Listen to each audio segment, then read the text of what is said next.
પાક વીમા યોજનાની શરૂઆત કરવા માટેની આખા ગુજરાતના ખેડૂતોમાં ગુસ્સો છે।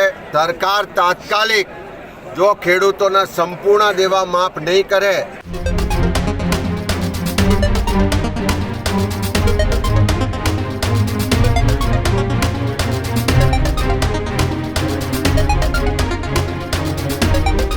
સમાચારોમાં આગળ વાત કરીએ। ગુજરાતમાં કોંગ્રેસે સૌરાષ્ટ્રની અંદર ખેડૂત આક્રોશ રેલીનું આયોજન કર્યું છે, જે યાત્રાની શરૂઆત સોમનાથથી થઈ છે અને દ્વારકામાં એ પૂર્ણાહુતિ થવાની છે, પરંતુ એ પહેલા જ જૂનાગઢના કેશોદ ખાતે યાત્રા પહોંચી છે।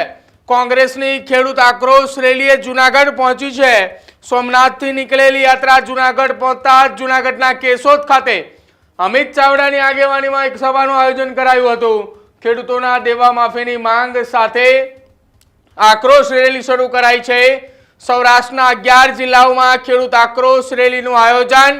ગીર સોમનાથથી જૂનાગઢ યાત્રા પહોંચી ચૂકી છે। જો કે ખેડૂતોના પ્રશ્નોને વાચા આપવા આ રેલીનું આયોજન કરાયું હોવાનું અમિત ચાવડાનું નિવેદન।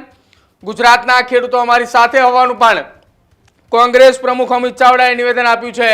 સરકાર ખેડૂતોની વાત નથી સાંભળતી, તેનો ખેડૂતોમાં રોષ છે અને નિવેદન આપતા અમિત ચાવડાએ કહ્યું કે આવનારા સમયમાં ખેડૂતો રસ્તા ઉપર આવશે અને આંદોલન થશે। જો કે કેશોદ ખાતેની સભાની અંદર હીરા જોટવા પણ ઉપસ્થિત રહ્યા હતા। વિમલ ચુડાસમા સાથે જ પૂંજા વંશ સહિતના તમામે નેતાઓ એ મંચ ઉપર જોવા મળ્યા હતા।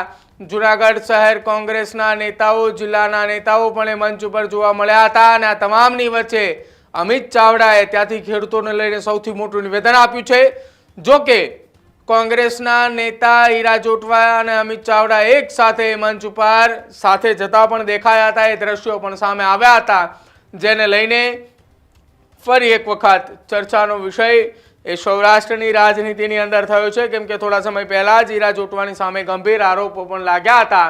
હવે આ તમામની વચ્ચે ખેડૂતોને ન્યાય અપાવવા માટે કોંગ્રેસે જે સૌરાષ્ટ્રના 11 જિલ્લાઓની અંદર આક્રોશ રેલીની શરૂઆત કરી છે, એ આક્રોશ રેલી સોમનાથથી શરૂ થઈ અને પહેલા જ દિવસે જૂનાગઢ પહોંચી હતી કે જ્યાં મોટી સંખ્યામાં ટ્રેક્ટરો સાથે નીકળેલી આ રેલીમાં અમિત ચાવડા સહિતના નેતાઓએ એ યાત્રા દરમિયાન ટ્રેક્ટર ચલાવ્યા। તેમની સાથે વિમલ ચુડાસમા સહિતના નેતાઓએ ટ્રેક્ટરમાં પણ જોવા મળ્યા હતા। આ પ્રકારના દ્રશ્યો ગીર સોમનાથમાં જોવા મળ્યા હતા।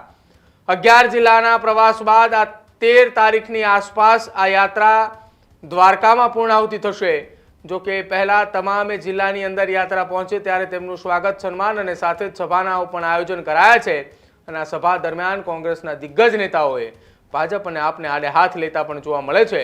આ દરમિયાન અમિત ચાવડાએ શું કહ્યું અને કેમ અમિત ચાવડાએ એવું કહ્યું કે રસ્તા ઉપર ખેડૂત ઉતરશે તો ગુજરાતમાં મોટું આંદોલન થશે, સાંભળો।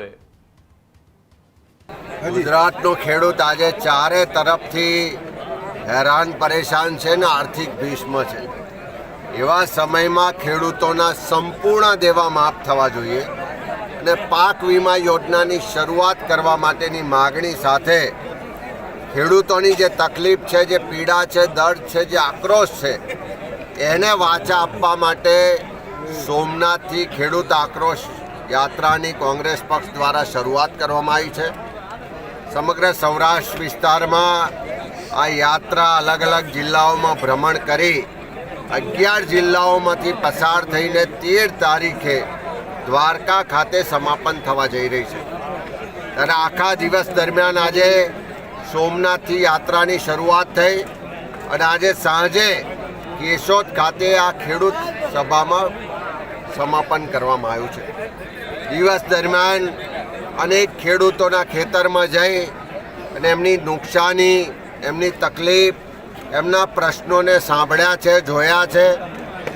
ખેડૂતોની જે પીડા છે, જે દર્દ છે, જે આક્રોશ છે, જે એમનું રુદન છે, એને પ્રત્યક્ષ અનુભવ્યું છે।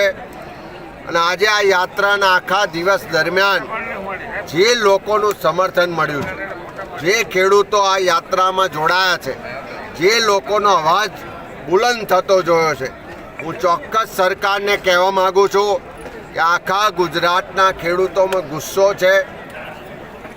એની તકલીફો, એની પીડા પ્રત્યે સરકાર જે ધ્યાન નથી આપતી, એને લઈને આવનારા દિવસોમાં રસ્તા પર ઉતરીને લડત લડવાનો એમનો મક્કમ નિર્ધાર છે।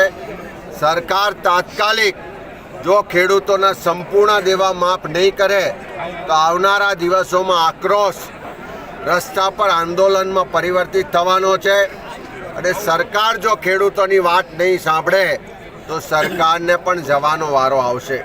ત્યારે ફરી અમે ખેડૂતો વતી ગુજરાત સરકારને, દેશની સરકારને કહેવા માગીએ છીએ કે આ તકલીફના સમયે ખેડૂતોની જે માંગ છે એ મુજબ ખેડૂતોના દેવા સંપૂર્ણ માફ કરે, નહીં તો આવનારા દિવસોમાં ખેડૂતોના આક્રોશનો ભોગ બનવાની તૈયારી રાખે.